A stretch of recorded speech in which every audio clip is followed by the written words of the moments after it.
ज्ञानिनो नित्यवैरिणां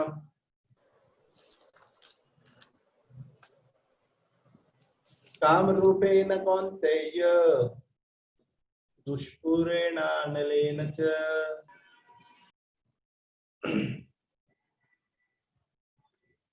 कोई अनुवाद पढ़ सकते हिंदी?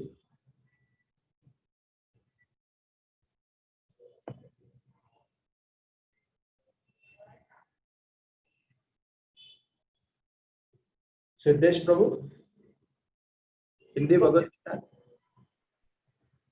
शुरू करूं क्या? अनुवाद पढ़िए ना। हाँ जी प्रभु जी, बताओ। इस प्रकार ज्ञानमय जीवात्मा की शुद्ध चेतना उसके काम रूपी नित्य शत्रु से ढकी रहती है, जो कभी भी रुष्ट नहीं होता और अग्नि के समान जलता रहता है।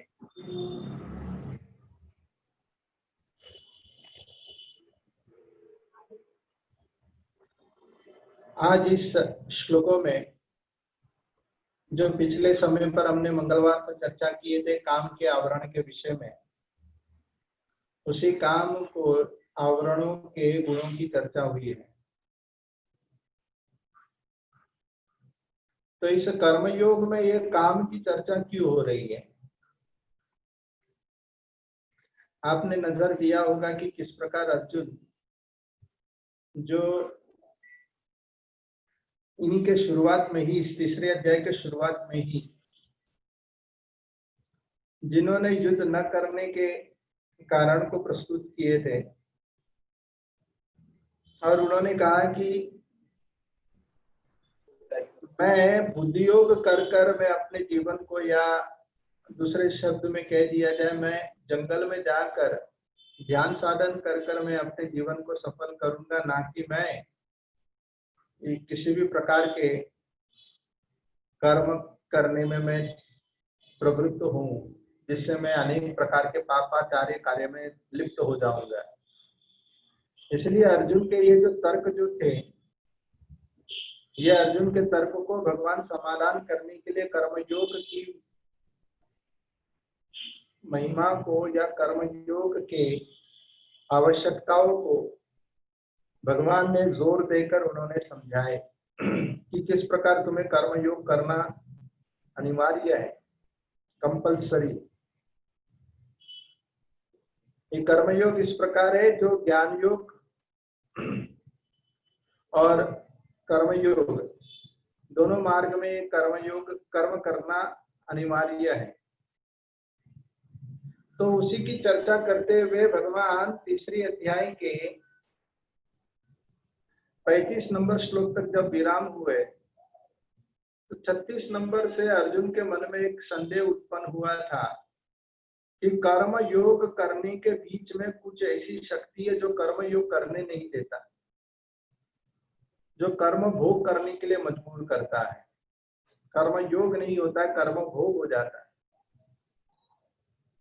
तो उनके विषय में उन्होंने चर्चा किए थे कि ये व्यक्ति न चाहते हुए भी पाप कर्म में प्रवृत्त क्यों होता है, ऐसी कौन सी शक्ति है जो हमें बलपूर्वक पाप क्रियाओं में लिप्त कराती है। कृपा करके मुझे इस विषय में संदेश दीजिए। जो अर्जुन का जो प्रश्न था बड़ा ही विचारणीय प्रश्न है, जो समस्त कर्मयोग वादियों के लिए बहुत ही सीखदायक ये प्रश्न है, क्योंकि कर्म योग का अर्थ बनता है भगवान के लिए कर्म करना, उसे कहते कर्म योग। और जिस क्षण हम कर्म अपने स्वयं के लिए करते हैं तो वो कर्म भोग बन जाता है।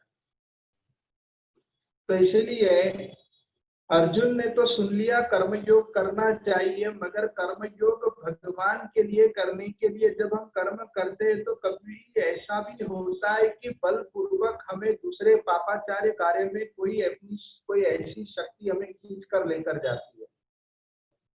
उसका कारण क्या है? क्या है वैसा जो हमारे भगवान के भजन साधन करने के मार्ग से व्यक्ति को पथभ्रष्ट कर देता है। ऐसी कौन सी शक्ति है? तो भगवान जोर देकर समझाते काम। एक काम ही एक ऐसा वस्तु है जो व्यक्ति को न चाहते हुए भी पापाचार्य कार्य में लिप्त कराती है।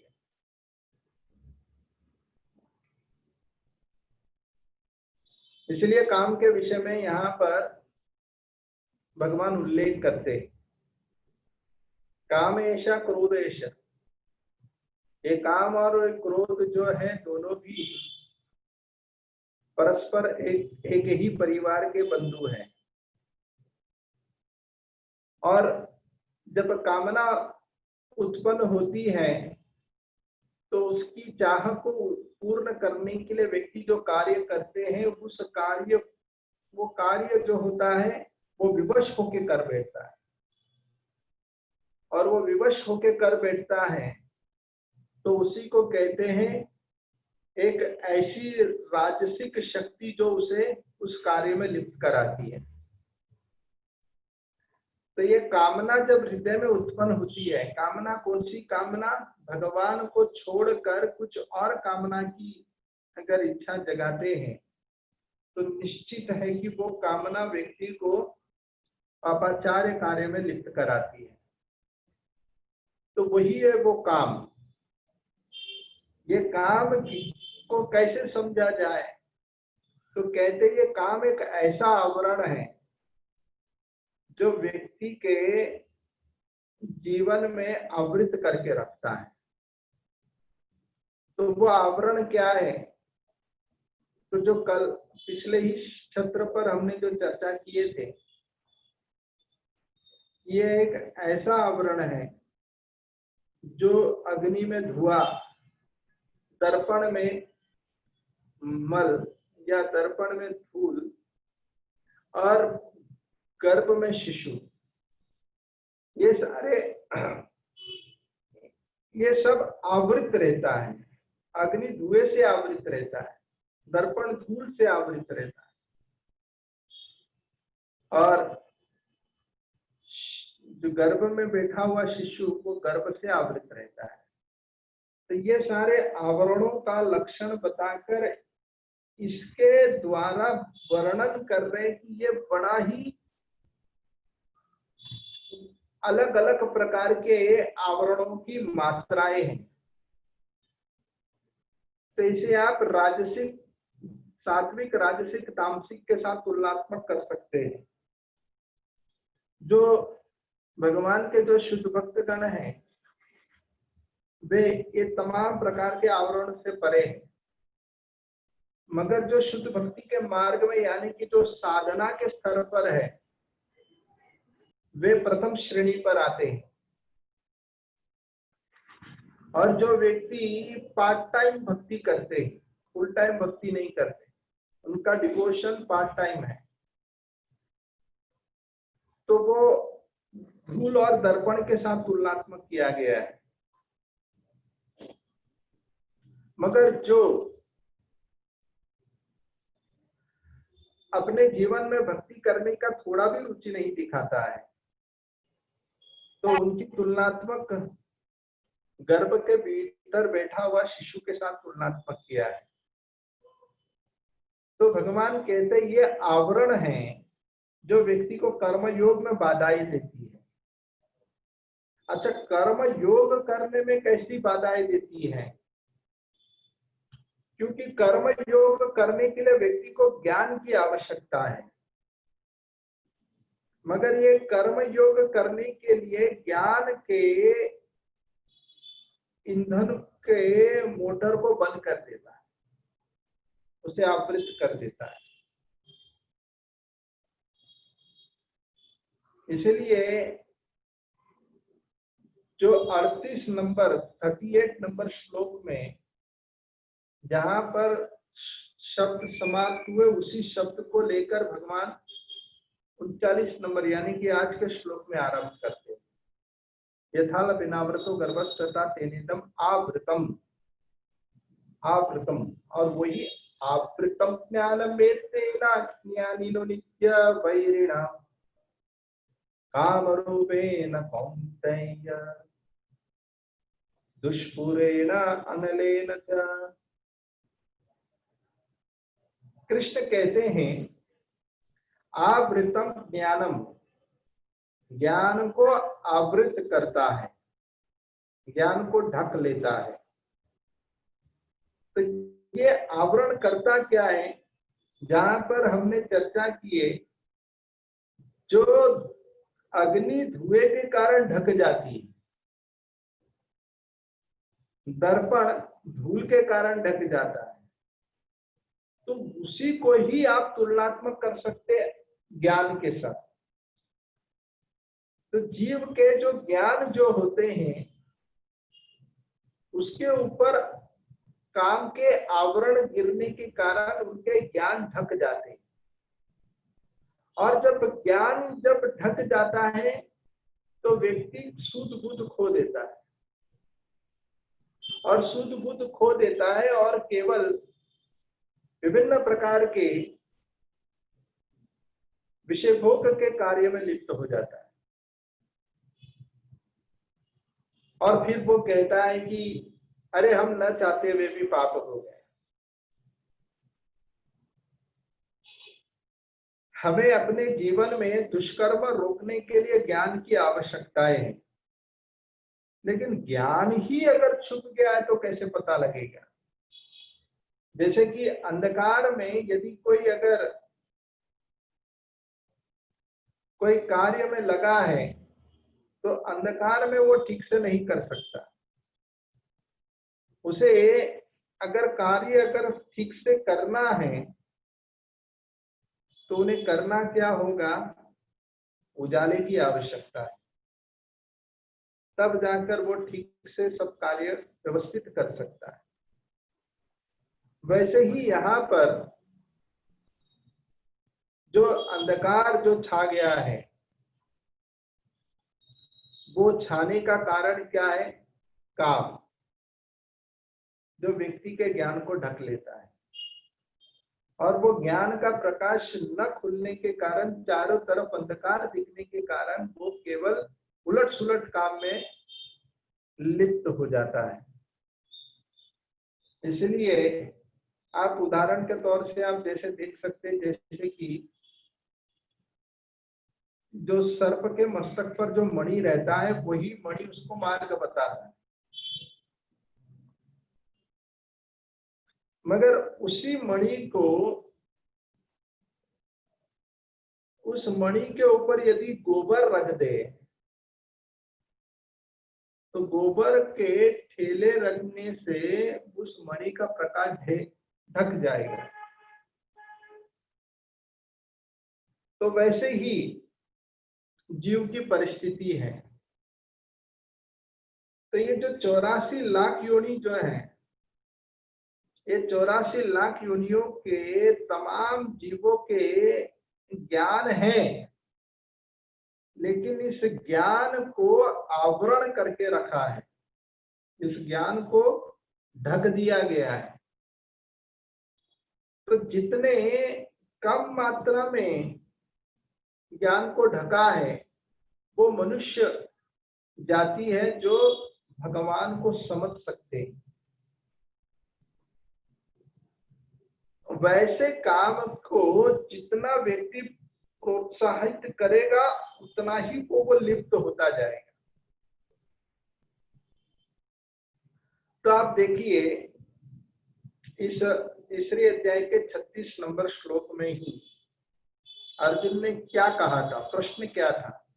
अतके न प्रयोक्तोयम पापम चरिति पुरुषः अनिच्छन्नपि वार्ष्णेय बलातिवा नियोजिता। तो अर्जुन ने प्रश्न ये था अर्जुन का कि न चाहते हुए भी बलपूर्वक पाप कार्य में लिप्त किया जा रहा है। व्यक्ति न चाहते हुए भी,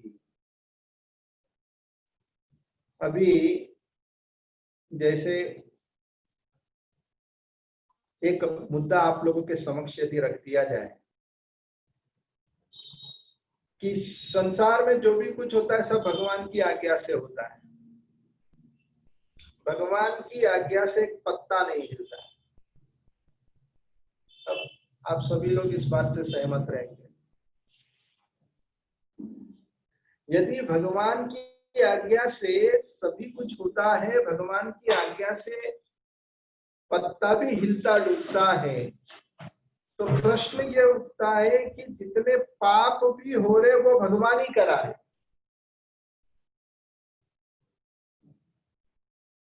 सही कह रहा हूं? असल में इसे इस प्रकार समझा जाए, यदि भगवान ही अगर पाप कार्य करवा रहे तो फिर ये संभव कैसा है कि जो पाप कार्य जो हो रहा है उसके जिम्मेदारी जीव कैसे भगवान होंगे?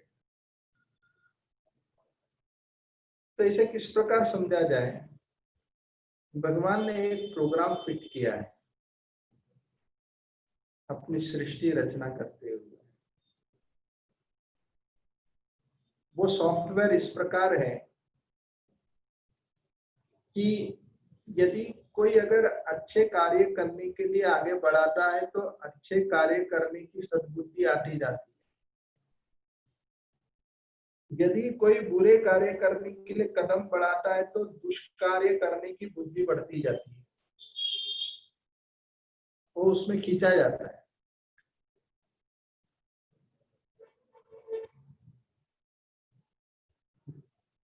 तो होता क्या है कि जब हम कुछ अच्छे कार्य करने के लिए जब प्रेरणा करते हैं तो स्वाभाविक है कि वो अच्छे कार्य करने के लिए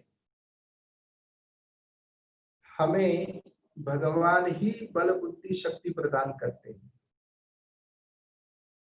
और जब कोई बुरे कार्य करने के लिए व्यक्ति इच्छा जगाता है तो भगवान ही उनको बल बुद्धि शक्ति प्रदान करते हैं। इस तरह भगवान की आज्ञा से सब कुछ हो रहा है। मगर जीव जो है वो इसके उत्तरदायित्व क्यों होते हैं? जीव उत्तरदायित्व होते हैं केवल इसी कारण से, क्योंकि वो काम को बढ़ावा देता है, काम को प्रोत्साहित करता है। जब हमारे जीवन में जब काम को जब हम प्रोत्साहन देते हैं तो वो साथ ही साथ काम के प्रोत्साहन देने से हम बुरे कार्य करने में न चाहते हुए भी बुरे काम करने में लिप्त हो जाते हैं।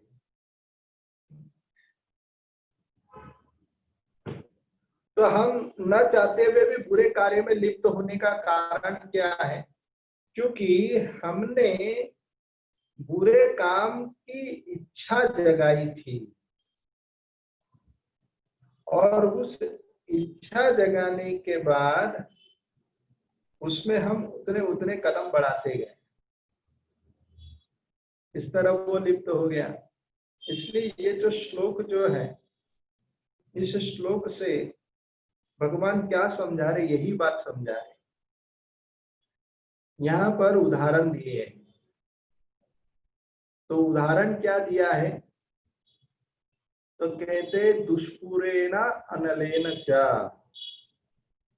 तो किसका उदाहरण दिया है? जैसे कि घी और अग्नि। एक ऐसी अग्नि जो कभी संतुष्ट नहीं होती। दुष्पूरेण अनलेन च, दुष्पूरेण यानी जो कभी संतुष्ट होगी नहीं। अग्नि कभी संतुष्ट होती है क्या? अग्नि में आप जितने वस्तु डालो अग्नि खाती जाएगी, खाती जाएगी। ये अग्नि का स्वभाव है। अग्नि कभी खाना बंद नहीं करता, अग्नि खाता जाता है सारे वस्तु को। तो अग्नि जो है, अग्नि जैसे ही वस्तु के संपर्क में आती है तो विवश होकर वो खाना शुरू कर देती है। वैसे ही जीव विषय वस्तु के संपर्क में आता है और विवश होकर उसी में ही उस काम इच्छा की पूर्ति के चक्कर में विवश होकर उसी में वो लिप्त हो जाता है और न चाहते हुए भी। तो यहाँ पर जीव अपने काम के आवरण को बढ़ा भी सकता है, घटा भी सकता है। अग्नि को शांत करने का एक ही रास्ता है, कुछ वस्तु मत डालो, किसी पदार्थ को मत डालो, अग्नि जलते जलते शांत हो जाए।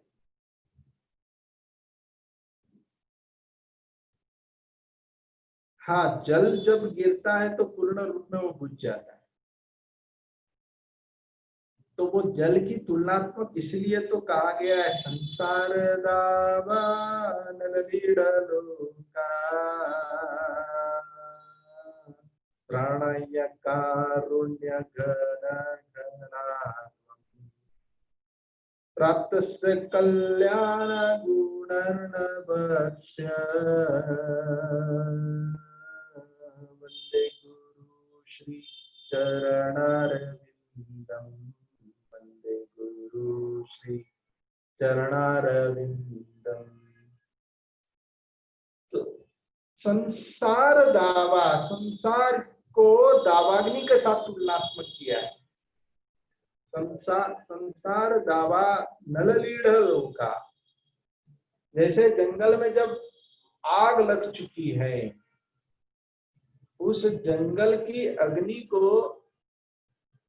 बुझा कैसे सकते हैं?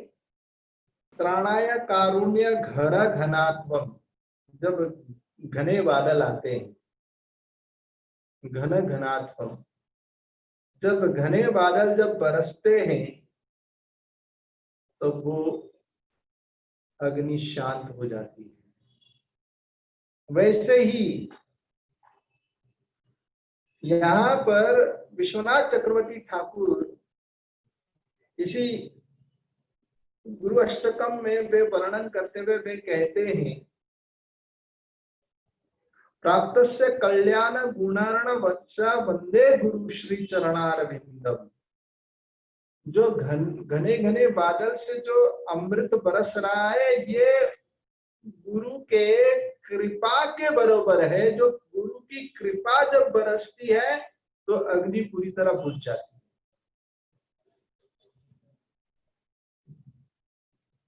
तो वैसे ही ये दूसरा तरीका है। तो दूसरे तरीके को प्राप्त करने के लिए सबसे पहले हमें प्रथम तरीका को अपनाना पड़ेगा। और प्रथम तरीका क्या है? अग्नि में वस्तु डालना बंद करो। जब हम अग्नि में वस्तु अर्पण करेंगे तो वो इच्छाएं बढ़ती जाएगी। जितना अग्नि में वस्तु नहीं डालेंगे उतना अग्नि जलते जलते एक दिन शांत हो जाएगी। भविष्य में शांत होने की आशा है। तो वैसे ही जीव जितना अपने मन को खुश या मन को संतुष्ट करने के लिए जितना विषय वस्तु का खुराक लेगा उतना अग्नि बढ़ता रहेगा और विवश होकर वो कार्य में लिप्त होगा। और जितना विषय वस्तुओं को वो त्यागेगा उतना अग्नि जलते जलते शांत होगा। अर्थात ये उसी प्रकार है जैसे खुजली। जब किसी को खुजली हो जाती है तो वो खुजला खुजला कर जिस पल भर वो खुजलाता है उस पल उसे बड़ा सुख लगता है, लेकिन उसका परिणाम क्या है? खुजलाते हुए अंततः गत्वा उसमें से रक्त गिरना शुरू हो जाता है। फिर भी उसके खुजली की कामना नहीं जाती। वैसे ही ये काम इच्छा है, जिसको कहा गया दुष्पूरेण अनलेन च, काम रूपेण कौन्तेय, ये काम इसी रूप में है, उस अग्नि के रूप में है, जो बढ़ती जाती है। तो वो करती क्या है? ज्ञानिनो नित्य वैरिणाम, ज्ञानियों का भी वैरी है। और यही जो काम जो है,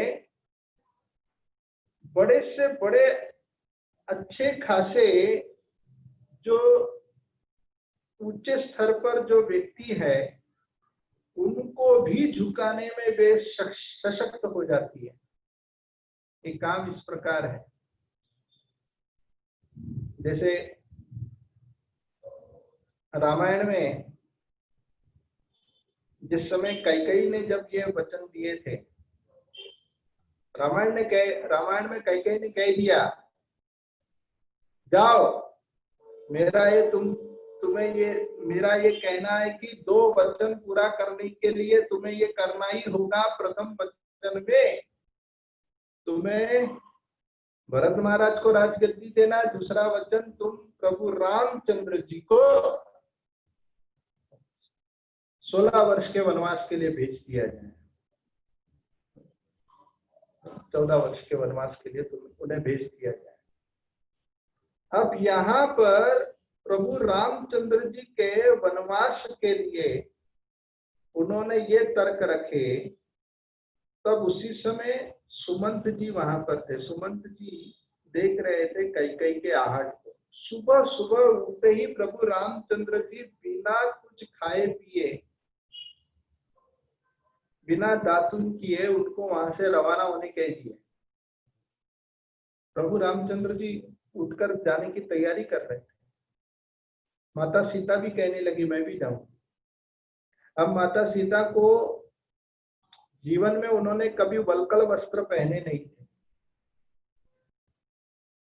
और ये ऐसा वस्त्र है जो वृक्षों के खाल का वस्त्र होता है, जो ऋषिगण जंगल में रहने वाले ऋषिगण इसी वस्त्र को पहनते हैं। फिर उनके वस्त्र में कोई कलर नहीं होता या वैरायटी नहीं रहता। संतों का इसी प्रकार का, साधुओं का इसी प्रकार का वस्त्र रहता है। तो साधु जीवन जीने के लिए उनको ये कह दिए थे। तो माता सीता जिस समय वल्कल वस्त्र पहन रही थी, तो उनके उंगली कट गई उस वस्त्र को, क्योंकि पहली बार था। तो यहाँ पर कैकेयी कहने लगी, ज्यादा ड्रामा मत दिखाओ, चुपचाप पहनो और जल्दी निकलो यहाँ से। बड़ी कटु वचन कह रही थी कैकेयी माता सीता को। सुनते ही सुमंत जी को बड़ा क्रोध आया। सुमंत जी ने कहा, तुम्हारे अंदर ये जो इस प्रकार के जिद्दीपन का तुम्हारे अंदर आहट आया कहां से पता है? ये तुम्हारी माँ के रक्त से आया है, और तुम्हारे माँ के रक्त के कारण इस प्रकार के विचार आ चुके हैं कि तुम भी इस प्रकार बन चुकी है। तुम्हारी माँ की मैं इतिहास बताता हूं। और उन्होंने उनके पिता के विषय में बताया कि यहाँ पर कैकेयी के पिता का नाम केके था। तो कहने लगे, तुम्हारे पिता केके, जिन्होंने साधु संतों से आशीर्वाद प्राप्त कर कर उनको ऐसा वर प्राप्त हुआ था कि वो किसी भी प्राणी के ध्वनि को समझ सकते और उनकी भाषा को जान सकते, ये आशीर्वाद मिला था। मगर उनको एक शर्त दिया था कि जो प्राणियों की जो बातें हैं वो समझ सकते हैं, और प्राणियों से भले ही बात कर ले, मगर प्राणी लोगों की आपसी जो बात हो रही है दूसरे व्यक्ति को कदाचित मत बोलना। यदि तुम किसी को भी बोलोगे तो तुम्हारी आयु घट जाएगी, तुम उसी दिन मर जाओगे। ये कही। तो कैके जो थे वे अपनी पत्नी के साथ यानी कैकेयी की मां के साथ बगीचे में बैठे थे। तो उन्होंने देखा दो कबूतर गुटरगू कर रहे थे और उसी समय ये एकाएक हंस दिए। अब किस लिए हंसे तो वर्णन नहीं है। शायद हो सकता है कि कबूतर ने कहा क्या मौसम आया है। तो वैसे उस कबूतर ने जब ये कह दिया तो यहाँ पर ये एकाएक हंस दिए। अभी कबूतरों का रोमांटिक बात सुनकर जिसे रहा नहीं गया, ये एक भड़ास निकाल कर हंसी दिए। तो कैकेयी की मां पूछने लगी तुम क्यों हंस रहे हो, इसके ऊपर हंस रहे हो? एक कबूतरों को देखकर हंसने का कारण क्या है? तो इन्होंने कहा ना ना ना भाग्यवती पूछो मत, नहीं अभी का अभी बताओ किस लिए तुमने हंसा। अब ये तो माता तो जान ही नहीं पा रही थी कि यदि ये भाई साहब ने यदि कह दिया तो ये चंद घंटों के मेहमान रह जाएंगे। फिर भी ये जिद कर रही है मुझे बताओ कि तुम किस लिए हंसे। इन्होंने बताने का इरादा ही बदल दिया, बोले कि मैं नहीं बताऊंगा। तो ये इतनी जिद करने लगी, मुंह फुलाकर चली गई। मेरे पास आओगे ना तो सवाल का जवाब ही लाना, नहीं तो फिर आना मत, बोलकर वो गुस्से में चली गई। अब यहाँ पर ये अपनी पत्नी के वियोग में बेचैन हो रहे थे, क्या करूं क्या करूं। तो वे गए अपने जिस गुरुजी ने उनको ये आशीर्वाद दिया था उसी गुरुजी के पास पूछने। ऋषिवर को जाकर पूछे, ओ ऋषिवर आप जरा बताइए मैं करूं क्या। मेरी पत्नी ने देख लिया कि मैं एकाएक हंस दिया, तो पत्नी को लग रहा है कि मैं उसके मेकअप को देख के हंसा क्या। अब क्या बताऊं उसको भी कि मैं किस लिए हंसा। तो मैं क्या करूं, पत्नी को बताऊं तो सब ठीक रहेगा। ऋषिवर ने कहा मैंने तुम्हें कहा किसी को भी मत बताना, यदि तुम बताए तो तुम मरोगे उसी दिन। तो बोले ऋषिवर तो मैं करूं क्या, मैं बहुत धर्म संकट में हूं। क्या धर्म संकट की बात कर रहे हो? तो एक कान के नीचे एक चाटा और बोलो चुपचाप बैठो, जो मैं बोलता हूं वो सुनो। जैसे ये कहा तो ये तो इतने हिम्मत कर गए। पत्नी ने पूछा, जवाब लाए? अब तो पहले से ही ऋषि ने तो पहले से हवा भरकर भेजा था। दिया एक कान के नीचे चाटा, आंख बंद कर दे दिया, चुपचाप बैठ, मैं जो बोलता हूँ चुपचाप सुन, बोलकर ठंडे हो गए। लेकिन जो उनको चाटा मिला तब के बाद उन्होंने उलटकर कभी कोई प्रश्न नहीं पूछा। तो यहाँ पर सुमंत जी कह रहे कैकेयी को कि तुम्हारी मां का रक्त तुम्हारे शरीर में दौड़ रहा है, मगर दुर्भाग्य ये है कि तुम्हारे पिता का कैके का रक्त दशरथ महाराज के शरीर में नहीं दौड़ रहा। नहीं तो 2 वर के बजाय तो छोड़ो, 2 वर के बदले तुम्हें 2 तमाचा मारकर तुम्हें सुधार दे। मगर ये जो काम का जब आवरण जब छाता है तो व्यक्ति न चाहते हुए भी उसमें मजबूर हो जाते हैं, उस कार्य में लिप्त हो जाते हैं। और ऐसे ही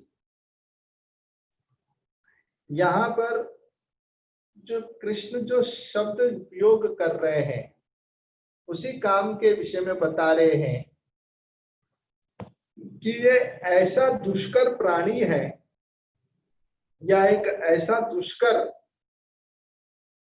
चीज है या एक ऐसा दुष्कर क्रियाएं हैं जो व्यक्ति के ज्ञान को ढक लेता है। इसलिए कहा गया है ज्ञानिनो नित्य वैरिणाम, ज्ञानियों के नित्य वैरी है।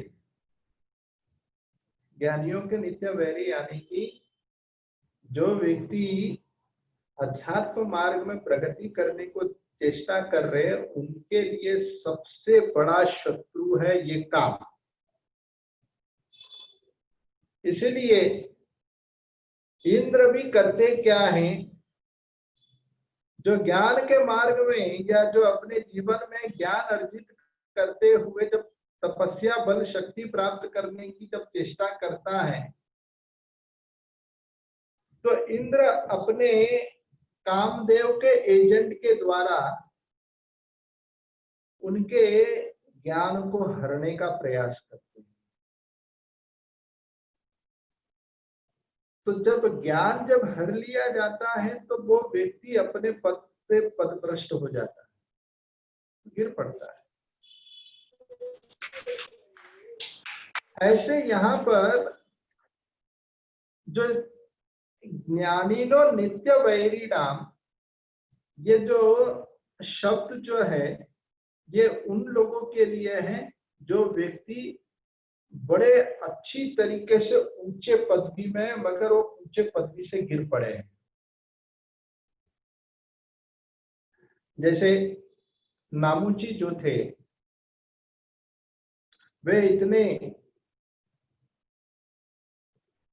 ऐसा युद्ध कर कर परास्त कर दिए इंद्र को अपने राज शासन से तिरस्कृत कर कर उसे वहां से निकाल दिए।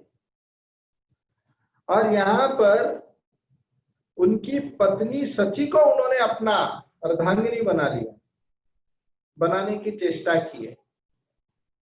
तो इंद्र की पत्नी सची के साथ नामुची ने विचार किया मैं उनसे विवाह करूं। तो माता सची ने कहा कि ठीक है, तुम्हें अगर मुझसे अगर विवाह करना है तो तुम ऐसा करो कि मैं तुमसे खुशी खुशी शादी करूं। अब सची देवी बहुत बुद्धिमान थी, उन्होंने क्या तर्क लगाई, उन्होंने कहा कि तुम मुझसे शादी करो, कोई हर्ज नहीं, मगर तुम पालकी में बैठकर आना तो मैं शादी करूंगी। अच्छा, पालकी में बैठकर तो आना, लेकिन किसके पालकी में बैठकर आना? उस पालकी में बैठकर आना जिस पालकी को धोने वाले भीम से, जिस पालकी को धोने वाले सप्त ऋषिगण होंगे। और इनको कहते हुए तुम इनको कह दो पालकी उठाने, और वे पालकी उठा के जब लाओगे तब मैं तुमसे शादी करने तैयार हूं। तो नामुची ने कहा बस इतनी सी बात है। नामुची अपनी काम इच्छा की संतुष्टि के लिए, देखो उनकी बुद्धि कितनी मारी गई कि अपनी काम की इच्छा पूर्ति के लिए सप्त ऋषि को पालकी धोने में लगा। अब सप्त ऋषिगण उनके पालकी लेके चल रहे हैं। अब जैसे चल रहे हैं तो यहाँ पर नामुची कहने लगे अरे तुम लोग इतना धीरे धीरे क्या चल रहे हो? अब ऐसे ऋषिगण थे, तपस्वी ऋषिगण थे, तो वे लोग अपनी गति से चल रहे हैं। मगर नामुची इतना उतावला हो रहा था, इतना वो हड़बड़ा रहा था कि कब मैं सच्ची से मिलूं। और ऐसे हड़बड़ाहट में उन्होंने 1 लाख अगस्त को मार दिया, सर्प। अब संस्कृत में जल्दी जल्दी को कहते सर्प। जैसे ये कहा सर्प, तो इन्हें इतना गुस्सा आया, इन्होंने सीधे पालकी उठा के जमीन पे पटक दिया और उस पालकी के साथ नामुची गिरा। अब गिरने के बाद इतना नहीं हुआ, अब आगे क्या कहा? सर्प कहता है जाओ मैं तुम्हें श्राप देता हूं कि तुम पृथ्वी में एक सांप का एक शरीर लेकर भटकते रहोगे, और उनको सांप बना दिया। अब पृथ्वी में अजगर बनकर भटक रहा था कितने वर्षों तक। तब उन्हें ध्यान आया, ज्ञानिनो नित्य वैरिणाम, काम इच्छा ऐसा है कि व्यक्ति के ज्ञान को पूर्ण रूप में ढक लेते हैं। तो वही बात यहाँ पर कह रहे कि वैसे काम रूपेणा कौन्तेय, वो जो काम रूपे जो काम है वो व्यक्ति को आवरण करके रखा है, जो ज्ञान को ढक लिया है। और वो किस प्रकार है, तो दुष्पुरेणा अनलेना च, यानी उस अग्नि के समान है जिसमें कितना भी टन घी डालो वो अग्नि बुझने वाली नहीं है, अग्नि जलती ही रहेगी। वैसे ही ये काम इच्छा कदाचित व्यक्ति को संतुष्टि नहीं देगी, ये हमेशा अनिऔर करते हुए वे केवल रटता रहेगा, और चाहिए और चाहिए। यही शिक्षा यहाँ पर आज के श्लोकों में है। किसी का